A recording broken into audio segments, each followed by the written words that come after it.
All right, Lisa, Yes. let's talk about menopause.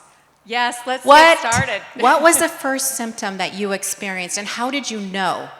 Well, I was just thrown right into menopause because I actually had a hysterectomy.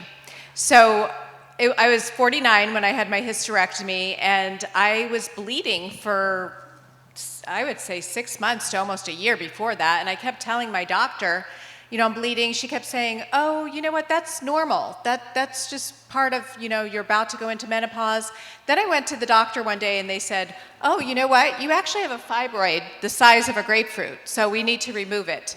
And she suggested a full-on hysterectomy, and I honestly didn't know what it meant. She told me that there would be hot flashes and mood swings, and that was it, and weight gain. And so I just was thrown right into menopause. And that's really scary when you hear those words, huh? Yes, because honestly, even as a health professional, I really honestly did not even know what menopause really was. I didn't know anything about perimenopause. Nobody was really even speaking about it 10 years ago. The average age of menopause for women is 51, but those premenopausal symptoms can start 10 years earlier, and for you it was even younger, Risa. And we just think in our minds that, when you hear menopause, you think hot flashes, you think those mood swings, but for me, it was the complete opposite.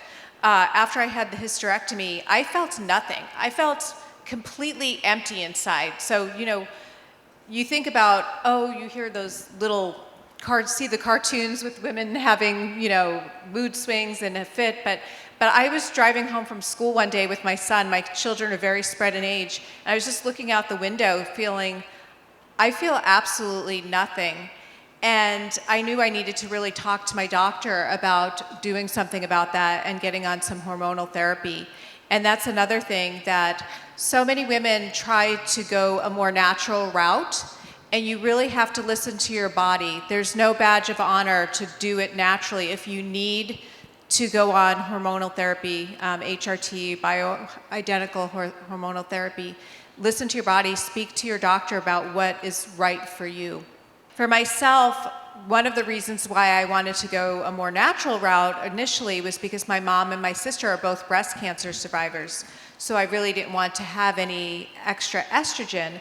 But what my doctor explained to me was, though, estrogen is actually very protective for cognitive health, for cardiac health. So having a little bit would be very beneficial for me, not only for the mood swings, but just for disease prevention in the future. So what I use is actually a cream, which is, I have an estrogen cream and then a testosterone cream. And with the cream, I can really adjust the dose quite a bit.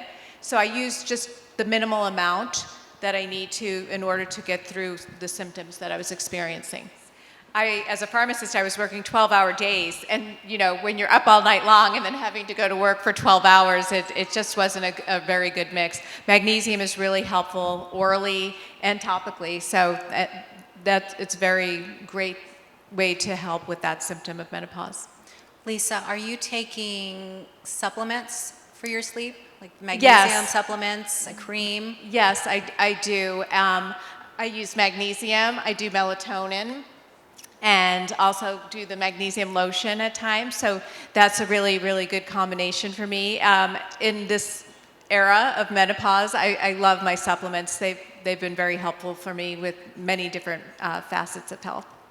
So we obviously live in a different time than our mothers lived. So our mothers didn't really talk much about menopause. What have you both done to educate yourself? Well, for myself, it was funny. When I woke up from the hysterectomy, I almost felt like I was in this new era. Like, now's the time that I really need to take control of my health. This is a new journey for me. And so I started listening to podcasts, reading books. I also studied herbalism, and the herbalism perspective on menopause is really that it is this new chapter of life. We're not having child rearing anymore. So even aside from health, it's this new experience that we can really take care of ourselves because we don't have to raise children. We can start that new job or start a new business or whatever it may be. So that was really helpful for me as well. So there's another symptom, and it's weight gain. And oftentimes we think that we are gaining fat. but Lisa here has some really important information to share about what that weight gain may actually be. Yes, for myself especially, I know so many women at this stage, whether you're in perimenopause, menopause, you just don't feel like yourself. You just don't feel like the person that you used to be, and there is that weight gain. And for me, it came as a huge surprise because when I was younger, and I know Risa's really into fitness as well, I was very good at calorie restriction. I could lose weight all the time, but for me, it was inflammation. And that's another thing. I just really suggest to listen to your body because longer fasting, harder exercise can increase cortisol and cause inflammation in the body. I also did DNA testing and I learned that I was gluten and lactose intolerant. I kind of knew that I was gluten intolerant, but the lactose was a big surprise for me. And so many women of this age were encouraged to have more protein in order to build muscle. But I was having so much Greek yogurt, cottage cheese, things like that, and that was causing inflammation in my body. And so I was gaining more and more weight. So I really just want to encourage you to really listen to your body and not, if something worked for your friend, you know, maybe a keto diet that's meat and cheese, and it's not working for you, take a little deeper dive. Really listen to your body. Is this dairy really working for me? So it could be inflammation as well, and that can lead to brain fog. A lot of the symptoms of menopause, the poor sleep. I really think even to get a second opinion. I know in my own doctor's office, I'm turning 60 tomorrow. Happy birthday. Thank you. She looks amazing. I didn't my know gosh. that. Yes, I was seeing the nurse practitioner, and she was saying to me, you know, you're turning 60, you really need to get off of hormonal therapy right now.